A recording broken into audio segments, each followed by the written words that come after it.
E aí, pessoal do segundo ano, tudo bem com vocês? Vamos dar continuidade, né, ao que começamos na aula anterior. Lembrando que a gente está trabalhando o capítulo 24, que fala sobre o espaço industrial brasileiro. E na primeira aula foi uma aula bem introdutória, a gente falou de algumas coisas bem gerais, né, desse processo de industrialização do Brasil. Lembrando que a gente já viu um pouco sobre o processo de industrialização mundial, né, que é diferente, que ocorre em período diferente do que aconteceu no Brasil. E agora, especificamente desse capítulo, que a gente vai ver sobre essa industrialização brasileira. Então, o tópico da nossa aula de hoje é justamente para falar de descentralização, né? A própria palavra, ela já diz para a gente que é você tentar fazer que a coisa não fique concentrada em um lugar só, em uma região só, em uma cidade só, tá?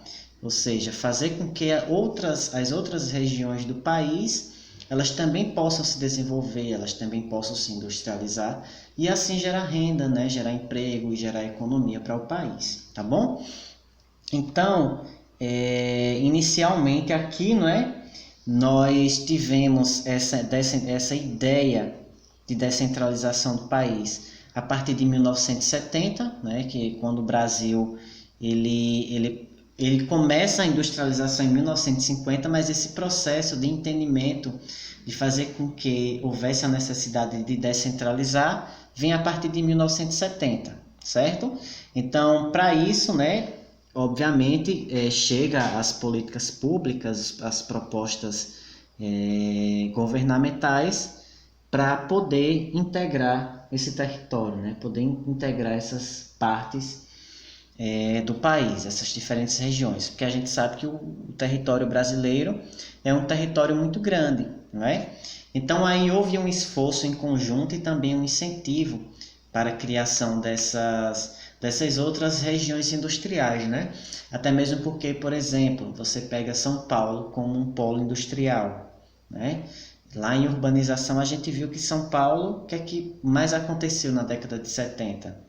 As pessoas saindo de outras regiões, principalmente aqui do Nordeste, e indo em busca de melhores condições de vida ou atrás de alguma oportunidade de emprego por lá, né?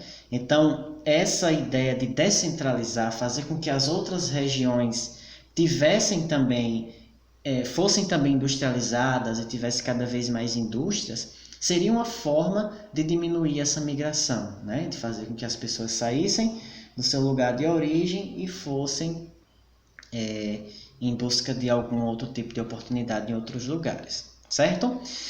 Com isso, né, a gente diminui as diferenças, né, regionais de cada país, tá?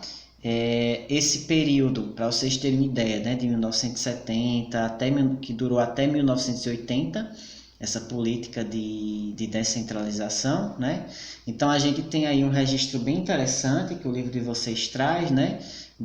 Do produto interno bruto brasileiro, do PIB brasileiro, né? Que chegou a crescer 10% de 68 a 73. É um período aí chamado de milagre econômico, certo? Mas, e continuando aqui, nós tivemos, só que aí nesse momento nós tivemos também um aumento, né, de salários, principalmente da classe média, e uma ampliação também do sistema de crédito, né? Ou seja, se você ganha mais, você compra mais e, consequentemente, acaba tendo mais crédito também. E o lucro, as empresas elas tiveram também bastante lucro, só que aqui tem um detalhe, né? A gente falou desse crescimento econômico, é positivo e tudo mais, só que o lucro das empresas, ela teve como base a diminuição do salário, né? Então é um período aí também chamado de arroxo econômico, certo? O próprio livro de vocês trazem isso, e se vocês quiserem, podem acompanhar também lá na página 15, tá? E na página 15 do capítulo 24, né? Aí vocês acompanham comigo. E, bom, o setor industrial, para vocês terem uma ideia, né, chegou a ter um crescimento anual de 14%. Isso é muito bom, tá? Pensando nas oportunidades de emprego e no crescimento econômico, certo? E a partir daí, né, nós começamos a ter investimentos, principalmente em pesquisas nos setores de base, né? O professor, o que seriam esses setores de base? São as siderúrgicas, a construção naval, mecânica, a própria agropecuária, tá? Tudo aquilo que vem do campo, do rural, né? A extração mineral, a petroquímica. Então, tudo isso são exemplos de indústrias de base, né? De atividades de base. É tanto que nós tivemos, por exemplo, a criação, né, em 1972 da Embrapa. A Embrapa é uma empresa que, na verdade, é um órgão, né, governamental que cuida muito do que vem da agricultura, né? Pensando sempre no melhoramento da agricultura, de melhoramento dos solos, né? Tudo que vem do agrário, a Embrapa ela se responsabiliza. Então, isso foi importante também, a criação desse órgão nessa época, né? Pensando aí no desenvolvimento não só industrial, mas econômico também, né? E aqui, só para vocês terem uma ideia, né, nós tivemos um plano também na década de 70, que era o Plano Nacional de Desenvolvimento, né, priorizando aí essa ampliação da rede rodoviária. Então, se a gente quiser pensar em um país, lá na época, né, em 1970, pensar em um país integrado, pensar em um país que cada vez mais ele fosse descentralizado, então era necessário ter uma proposta também de ampliação das rodovias, né? Você ampliar essas rodovias e ter aí uma integração regional. Quando a gente fala de integração regional, está falando das diferentes regiões do Brasil, certo?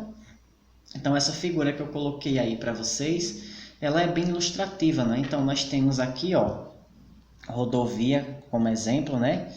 Ligando o Nordeste ao Sudeste, né? Nós temos o Sudeste-Sul, Sul, Centro-Oeste, Centro-Oeste-Norte, tá? É um exemplo aí de ampliação rodoviária, né? Bom, e aí, passando esse período da década de 70, nós tivemos o período de redemocratização, né, e a abertura do mercado. Então, foi um período pós-ditadura militar, e nesse período de volta, né, de retorno da redemocratização, a gente teve também alguns problemas aí políticos, a começar com o José Sarney, que não conseguiu controlar a inflação que a gente até então estava passando, certo? Em 1990, né, foi implantado um plano de estabilização econômica, e esse plano de estabilização econômica ele foi criado por Fernando Collor, né? E aí, o que é que nós temos, tá?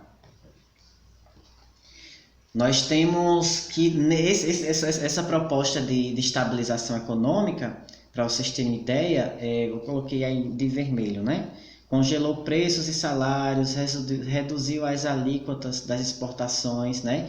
Isso significa dizer que torna mais vantajoso para empresas que são estrangeiras, tá? Então esse plano aí de estabilização econômica proposto pelo Collor, ele teve uma das medidas, né, ao invés de melhorar, uma das medidas que provocou foi, por exemplo, a redução do consumo. Se você tem a redução do consumo, significa dizer que a população está mais pobre, logo ela não tem como comprar, e se ela não compra, também a economia não está girando, né? Ou seja, não tem pessoas vendendo e não tem pessoas comprando, tá? E isso desacelerou um pouco a produção industrial, certo? Então foi um período aí bem complicado, né? E tem aí vários registros, várias manchetes. O livro de vocês traz lá na página 16, se vocês forem olhar, né, uma manchete de um dos jornais que fala o seguinte: privatização começa com 10 estatais, tá? E essa que eu coloquei aí especificamente para vocês, né?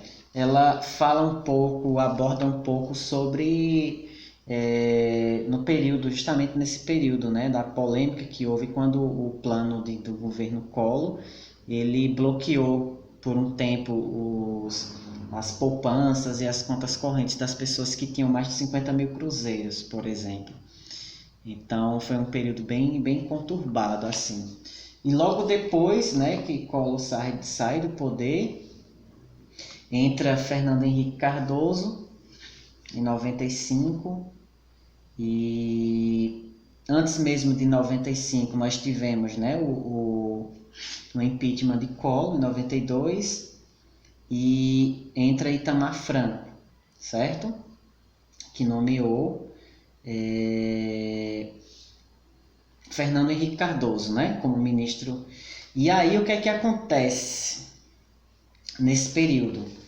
Nós tivemos aí a criação do Plano Real, né?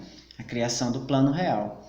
E na página 18 do livro de vocês, nós temos aí um textozinho bem interessante sobre 20 anos depois, né? Quem são os donos do Plano Real. Então, isso aí é bem interessante para vocês, certo?